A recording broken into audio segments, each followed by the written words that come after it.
Hello and welcome to Dice and Demons. I'm Emma and today I want to show you a T'au Battlesuit I just finished painting.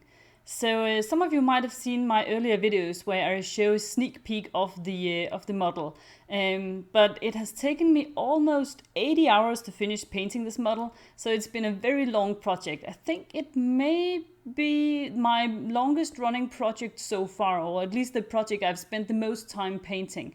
But it has been a great learning experience and a lot of fun, and not least because I got to use a lot of very, very bright colors, which I always enjoy. So I'm actually feeling pretty good about being able to finish it and keeping the same level of painting all the way through, and not just giving up halfway through when I realized exactly how much time this was going to take. So I'm pretty proud of that actually, and I do like the finished model.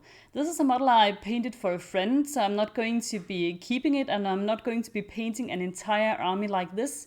If that was the case, maybe I would be slightly discouraged by now by the prospect of spending not just 1 or 2 or 300 hours painting an army, but 1,000 or more.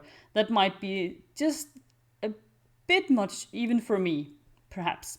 So I really hope you like this model and that you find this video tutorial interesting. So first off, I start with a model that I have sprayed with the Wraithbone contrast spray, and then I paint with the contrast paint Volupus Pink. Just a nice quick thick layer. Then I go on to Yanden Yellow, also a contrast paint. And as you can see, it gets a bit splotchy, but that's no problem here because it will all be covered in cross hatches anyway. As you can see, I'm painting this model in sub-assemblies, and I usually do that for most of my models. I prefer doing it in one go, but if you want to have the same level of detail all across the model, then sub-assemblies really is the way to go. Next up, I use the Achillean Green, also a contrast paint. I haven't used this much because I've always preferred the Pterodon Turquoise for some reason, but I actually really like it. I think it has a nice mixture between blue and green, and I think it gives a nice base color here. Right now we are at the ugly duckling stage of the model painting process. I don't think this looks very good, and it takes a bit of imagination to imagine how it will actually end up looking and not just throwing it away in anger and giving up on the whole thing.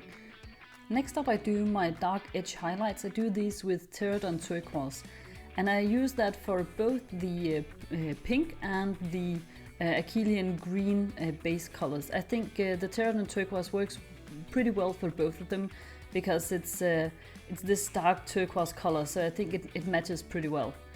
For the yellow, I use Gryph-hound Orange, another contrast paint that also for the dark edge highlight here, and I have used this combination quite a number of times before, and I really like it. I think it's a very nice, very rich and vibrant tone. Next step are the lighter highlights. For the Achillean Green, I go for Mood Green. It's a layer paint from Citadel, and I just go as smoothly as I can over the edges of the model here to highlight all of them. I do it as neatly as I can, but it's not a really big deal if something goes a bit amiss. You can always redo it afterwards if you want to with the darker edge highlights and make it look neat again. So it's not a big deal if you happen to have a bit of shaky hands.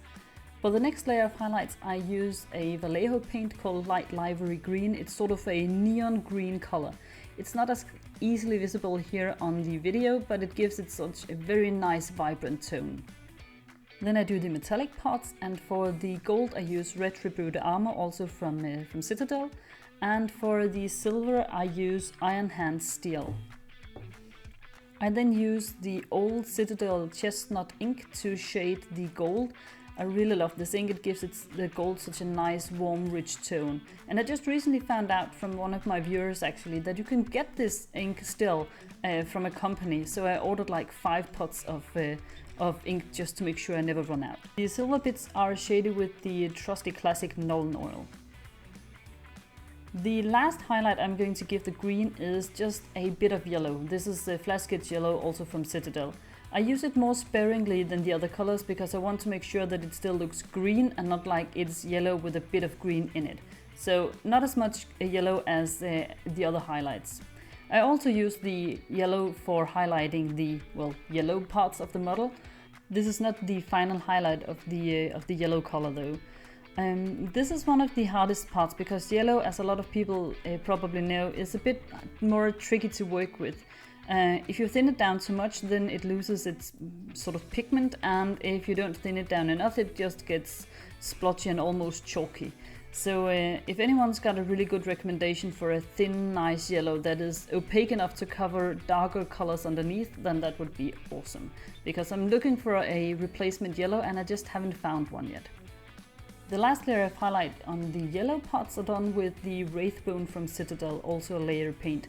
And I tried to use it relatively sparingly here so that it doesn't look like it's a white part on the model that is just got a bit of yellow in it.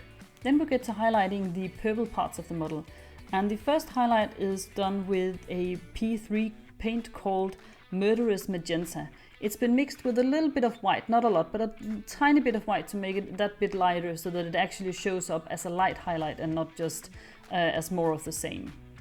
For the next highlight I use a pigment called Cyclam Red from PK Pro. It's been mixed also with a tiny bit of white, but it's predominantly the pigment mixed with some painting medium.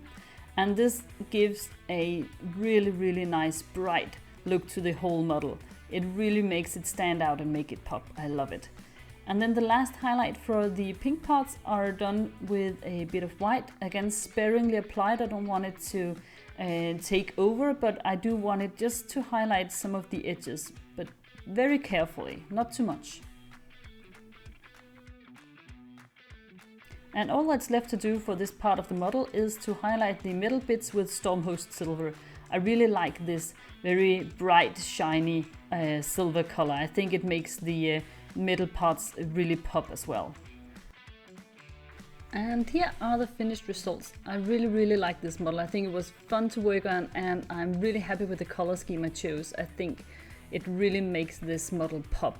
I have neon green, I have neon pink, and then I have the warmer tones from the yellow and the orange. Overall, I think it works really well.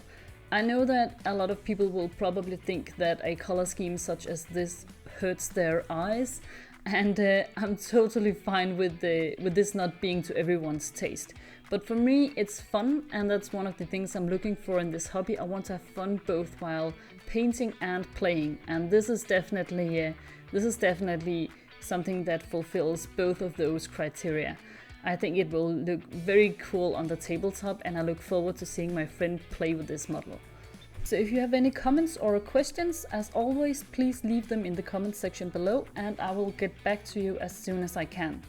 Also, if you have some models you'd like to show off, you are more than welcome to join the Dyson Demons showroom on Facebook, where you can see both my painted models, but also a lot of other really inspiring and good people's models painted.